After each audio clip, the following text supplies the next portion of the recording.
Hello everyone, this is Mel Marquez with you. Today, I'm going to show you nail shaping in a close-up view. Nail shaping. We will do a square nail.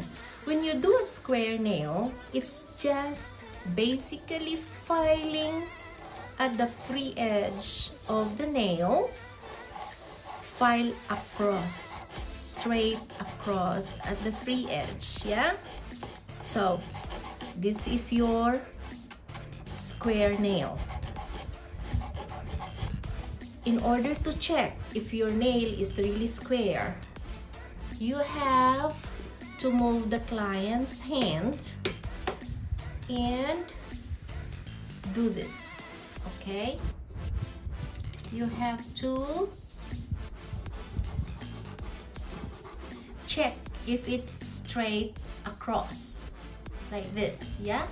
If it's straight across, okay, then it means you have a square nail.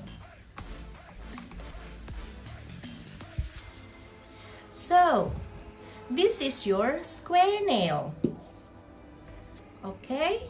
Square nail.